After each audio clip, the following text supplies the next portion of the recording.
मैं अब ये सारा काम राइट करके नहीं करना चाहता। क्या करें उसके लिए? क्या करें उसके लिए?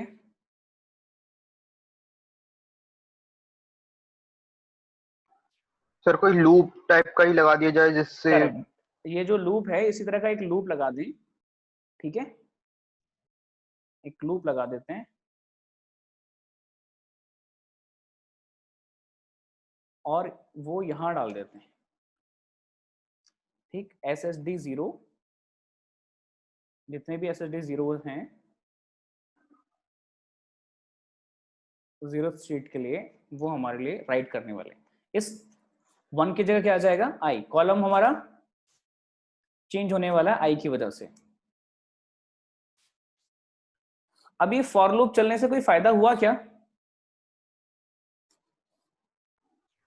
नो सर, जब तक हमारा ये वाला जो डेटा है इसे रन टाइम पे एरर एंटर नहीं करवा रहे। तो एक काम और कर सकते हैं क्या, अपन इसको हटा के डायरेक्टली ऐसा नहीं कर सकते?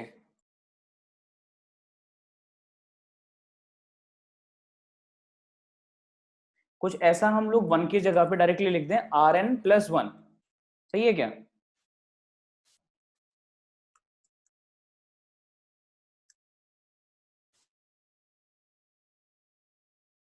Rn+1 का मतलब जितनी भी नंबर ऑफ रोज पहले से एग्जिस्ट करती हैं उसकी अगली रो पे जाके ये नया डेटा डाल दो। कोई दिक्कत? बोलो। नहीं सर। अगर मैं इस डेटा को अगर स्टैटिक कर दूंगा तो ये तो एक बार जो भी आप डाल दोगे वो बार बार जाके वहां पे सेव होता रहेगा। इससे बचने के लिए क्या करें? और यहाँ भी इंडेक्स नंबर क्या आएगा? जितनी भी रो है उसका Rn, ठीक है ना? Rn की वैल्यू क्या है अभी? Number of rows are 2। इसका मतलब है कि वहां पे इंडेक्स आता रहेगा 2 2 2 2, ठीक है। यहाँ अगर अगली बार को 3 होगा तो 3 आ जाएगा, 4 होगा 4 आ जाएगा। एंड ये नेम, इसको बोल देता हूं मैं नेम, इसको बोल देता हूं ईमेल, इसको बोल देता हूं फोन नंबर, इसको बोलता हूं मोबाइल नंबर मूव, एंड इसको बोल देता हूं आईडी, राइट। और इनको यूजर से एंट्री करा लेता हूं। Rn is equal to int, integer type होने वाला है इसलिए input with in bracket enter the number. आपको Rn की एंटर करने की जरूरत भी नहीं है क्योंकि Rn तो मिल रहा है, ठीक है। डायरेक्टली आप, क्योंकि Rn तो ऊपर से मिल रहा है अपने को, Rn की कोई टेंशन नहीं है, ठीक है। Rn यहाँ से मिल रहा है तो आप डायरेक्टली नाम पे जा सकते हो। Enter your name input, please enter your name, right. उसके बाद email is equal to input, जो भी हम लोग डालते हैं इनपुट के अंदर वो सारा एक टेक्स्ट स्ट्रिंग में आता है, स्ट्रिंग में सेव होता है उस वेरिएबल के अंदर। इसका मतलब है कि हर चीज जैसे जैसे हम लोगों ने प्लान की थी वैसी वैसी पुट होने वाली है। Rn के अंदर एक न्यूमेरिकल डेटा होगा, नेम के अंदर एक स्ट्रिंग होगी, ईमेल के अंदर एक स्ट्रिंग होगी, likewise in other formats also. तो input with in bracket enter your enter email ID, right. Then उसके बाद mobile number is equal to input please enter your mobile number, right. And last thing is id is equal to, क्या करें id के लिए? अच्छा, id already keyword है तो idd लिख लेते हैं इसको, idd। So id is equal to, जल्दी बोलो कैसे लिखें id को? नेम लेते हैं, नेम ऑफ 0 to 2, है ना, 0 to 2 प्लस, यानी कि नेम के जो स्टार्टिंग के 2 लेटर हैं वो प्लस, और उसका भी क्या करेंगे? एक डॉट नंबर सीरीज देते हैं। अपर, है ना, प्लस जो भी Rn है या कोई एक नंबर सीरीज, ओके, मैं चाहता हूँ कि कोई ईयर की बात कर लेते हैं। सर मोबाइल में इंट नहीं आएगा क्या? मोबाइल में इंट इसलिए नहीं आएगा क्योंकि बहुत बड़ी डिजिट, क्या करना है इंट का, है ना? 10 डिजिट का डेटा है, तो इंटीजर क्यों लेना है? ना ही हम लोगों को उससे ऑपरेशन करनी है। देखने में तो नंबर दिख रहा है, लेकिन अंदर से तो उसको कुछ ऑपरेट करना ही नहीं अपने को, ठीक है? तो इंटीजर ले लो या फिर टेक्स्ट ले लो, एक ही बात है। एक स्पेसिफिक लेटर ऐड कर दिया मैंने, सपोज करो टेक्निस के लिए टीएन ऐड कर दिया, जो भी ऑर्गेनाइजेशन होगी उसके लिए स्टार्टिंग का लेटर ऐड कर देंगे, एंड देन उसके बाद ईमेल आईडी का, इससे कुछ फायदा नहीं मिलने वाला, मोबाइल की स्टार्टिंग की 2 डिजिट ले लेते हैं।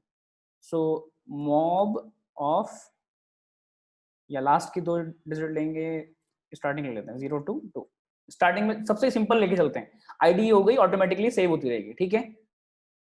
बस इतना काफी है। अब अपन बस 3 चीज एंटर करने वाले, नेम, ईमेल आईडी और मोबाइल नंबर। whatever we'll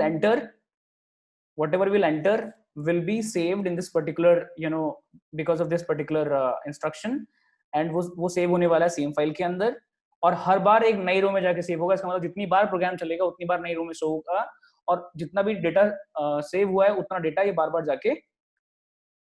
जाके रीड होने वाला है, ठीक है? देखते हैं एक बार चला के इसको। तो पहली बार ये डेटा आया जो पहले से अवेलेबल था, बस 2 ही डेटा अवेलेबल थे। इसने पूछा नाम मैंने लिखा अभिषेक, ईमेल आईडी है सपोज abhi@gmail.com।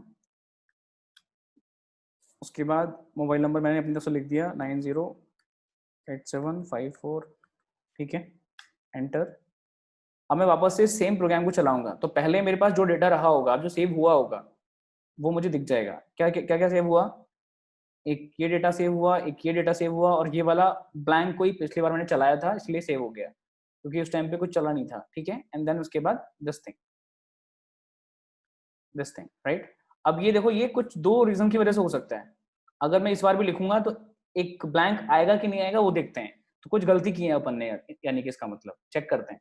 मैंने इस बार लिखा himani@gmail.com। उसके बाद मोबाइल नंबर इज 89, हो गया, enter, right? I will run it once again, let's check whether वो एक बार फिर से आएगा। देखो एक बार फिर से आएगी, यानी कि ये आना स्टार्ट हो ही गया है हर एक बार। तो यानी कि एक रो ऑलरेडी ऑटोमेटिकली ऐड हो जाती है। क्यों होती है ये ऐड? इस बार भी हो जाएगी अगर हम लोग इसको नहीं करेंगे तो। मैं इसको बंद कर देता हूँ यहीं से, आगे जाके सेव ही, मतलब आगे जाके ये सेव ही नहीं होने वाला है। क्या गलती कर रहे हैं अपन? सर अगर ये जो डेटा इनपुट है इसको ऊपर लिखें रीड के तो ये +1 गलती से ज्यादा नहीं लिख रहे हैं हम लोग, अगर हटा दें तो।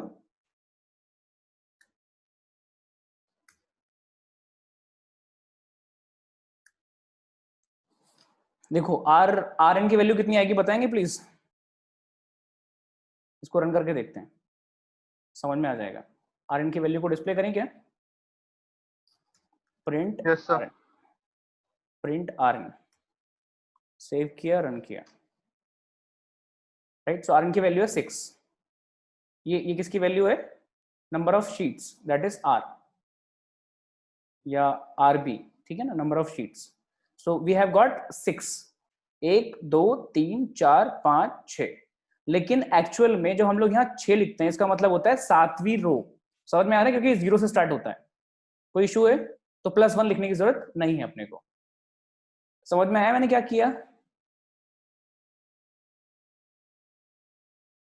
बोलो भाई। Yes sir. भाई इस वाली रो का नंबर क्या होगा? 0। इसका नंबर क्या होगा? 1। इसका नंबर 2, इसका नंबर 3, इसका नंबर 4, इसका नंबर 5। तो अगली वाली आने वाली जो रो होगी उसका नंबर क्या होना चाहिए? 6। जो 6 ऑलरेडी पड़ा हुआ है, इसका मतलब जी आर एन की जो वैल्यू है वो 6 होनी चाहिए, और वो है। दैट्स इट, ठीक है ना? 1 2 3 4। अब ये नंबर जो है ना, ये सब गड़बड़ हो गए, है ना? ये 0 होना चाहिए, ये 1 बिल्कुल ठीक है, ये 2 होना चाहिए था, इसमें कहीं लिखा नहीं गया, इसलिए ये सब कुछ आगे डिस्टर्ब हुआ। तो अपन अभी फिलहाल सही कर रहे हैं। एक बार वापस से लिखते हैं। इस बार मैंने लिखा sayan@gmail.com, नंबर इज 7 6 एंटर। इस बार रन करके देखते हैं।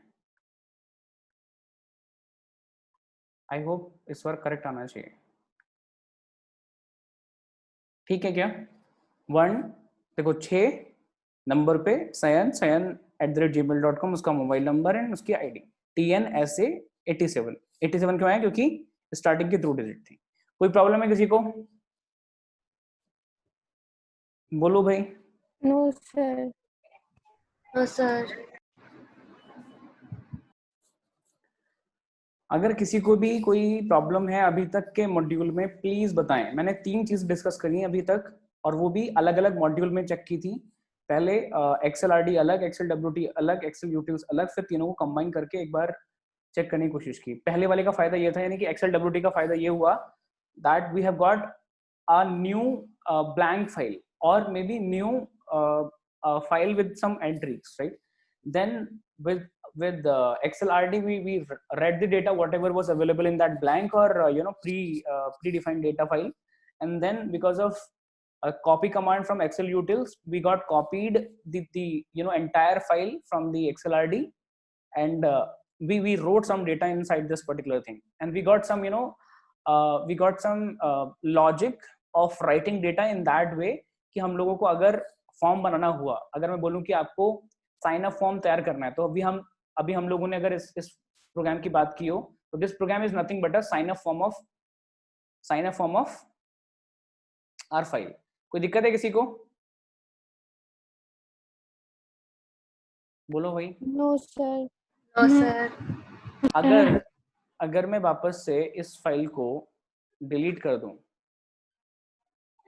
ना, कहाँ पे है वो फाइल? कहीं तो होगी।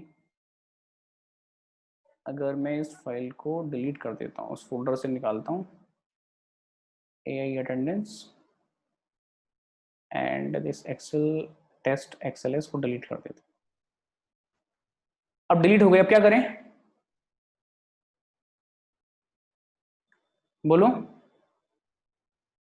सर वो हमने जो ऊपर सबसे पहले वाला जो हमने कमेंट में कर दिया उसको दोबारा से करेक्ट खोलना पड़ेगा। ठीक है, इसको हटाओ, इसको हटाओ, इसको भी हटाओ और वापस से खोल के चला दो। यानी कि ये केवल खोलना पड़ेगा एक बार के लिए। एक बार रन किया, डेटा बन चुका और ये स्टार्टिंग की लाइन बन चुकी है। अब जो भी नाम डालते जाएंगे वो ऑटोमेटिकली आता जाएगा। Please enter your name sor@gmail.com, mobile number is 9251094002, right? Now अगली बार के लिए अगर हमने सेम काम किया इसी चीज से तो प्रॉब्लमेटिक है। सो मैंने इस बार के लिए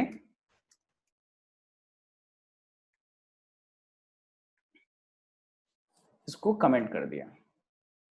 ठीक है, सेव किया एंड रन किया। Now we have no problem, we got the first entry with this particular index of 1.0। ये 1.0 इसलिए आ रहा है क्योंकि हम लोगों ने इसको अपनी तरफ से कोई नंबर नहीं दिया। जो भी आर के अंदर आ रहा था वो नंबर चला गया। हम चाहते हैं इसको इंटीजर में डिस्प्ले कराना, इंटीजर में इसको कन्वर्ट कर सकते हैं, कोई इशू नहीं है। बट ठीक है, जो भी आ रहा है अभी के लिए हमारे पास कोई इशू नहीं है। ठीक है, प्लीज एंटर योर नेम। नाम मैंने चेंज किया, इस बार श्रद्धा कर लेते हैं, बहुत बड़ा नाम है, SHRADDHA, कुछ और कर दें, Shraddha and SHRADDHA@gmail.com। Number is something 789। ठीक है, अगर आपको यहाँ पे कोई रेस्ट्रिक्शन लगानी है कि number of digits you are entering must be 10 only, right? तो ऐसे बहुत यहाँ ये @gmail.com या @ तो लगा होना चाहिए। ये सारी रेस्ट्रिक्शंस आप लगा सकते हो अपने साइन अप फॉर्म में, कोई इशू नहीं है। बट अभी हम लोग बिल्कुल बेसिक की बात कर रहे हैं, अभी कोई रेस्ट्रिक्शन नहीं है, कोई चीजें नहीं है, नॉर्मली चेक कर रहे हैं। ठीक है, देन वी गॉट 3 रोज। क्यों तीन रो क्यों मिली? पहली रो ये है, दूसरी रो ये है, तीसरी रो ये है, जबकि हमारे लिए एंट्री कौन सी होने वाली है? तीसरी एंट्री होने वाली है। ठीक है, कोई प्रॉब्लम है किसी को? सर डेटा राइट नहीं No, हो रहा sir. फाइल, क्या डेटा राइट नहीं हो रहा फाइल में मेरी। डेटा राइट नहीं हो रहा है? ओवर राइट नहीं हो रहा है या एडिट नहीं हो रहा है? तो केवल फर्स्ट रो दिखा रहा है बस। कहाँ पे गलती की है, कहाँ पे गलती की है, मैंने स्क्रीनशॉट सेंड किया आपको। चेक कर लेता हूँ, 1 मिनट दो। तो मुझे ऑप्शन मिल रहा है कि हाँ आप एंटर करो डेटा, मैं नेम एंड टाइप सब कर रहा हूँ, बट वो नीचे नहीं आ रहा। देखो परमिशन डिनाइड आ रही है तुम्हारे लिए। Yes sir. परमिशन डिनाइड क्यों आ रही है? क्योंकि तुमने लोकेशन बहुत गंदी चूज की हुई है। ये देखो सी ड्राइव यूज की हुई है, सी ड्राइव यूजर्स के अंदर। ऐसा करो डेस्कटॉप का कोई, अच्छा यार तुमने कोई फाइल ओपन की हुई है क्या ये वाली?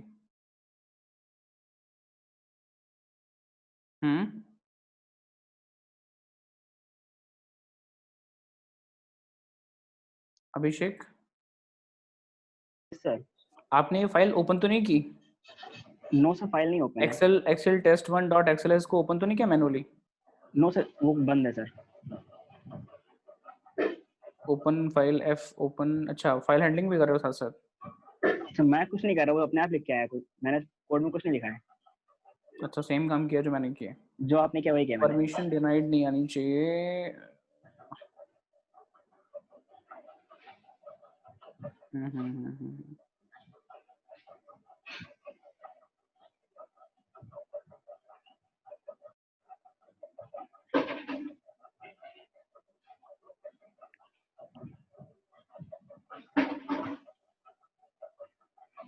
तुम्हारा पाथ बहुत अंदर जाके सेव कर रहा है इसको, साइड पैकेजेस समथिंग समथिंग।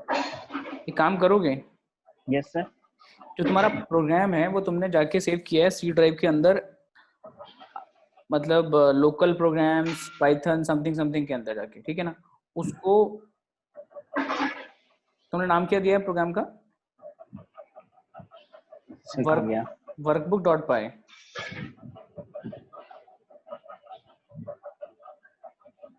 क्या नाम दिया है? सर वही excel W D test 123 dot py. Yes sir. ये तुमने डेस्कटॉप पे रखा है, यूजर डेस्कटॉप एमएल। सेव करने का पाथ क्या दिया तुमने? सर सेव के लिए sir C user Abhishek Yadav desktop ML smart AI attendance system. Sir हाँ ठीक है सर, यही है।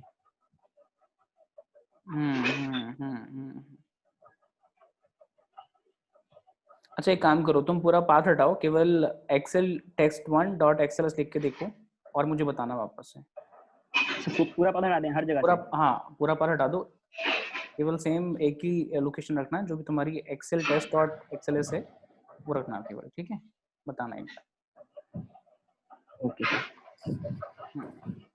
अगर मैं ये हटा दूं पाथ, इसका मतलब ये होता है कि जो भी ये फाइल है वो सेम जगह सेव होने वाली है जहां पे ये वाला प्रोग्राम पड़ा होगा। ये प्रोग्राम पड़ा हुआ है डेस्कटॉप पे एआई अटेंडेंस सिस्टम प्रोजेक्ट, और इसके अंदर ये फाइल है। जहां पे ये फाइल होगी वहीं पे पर्टिकुलरली ये पर्टिकुलर फाइल जाके भी सेव होगा, ठीक है?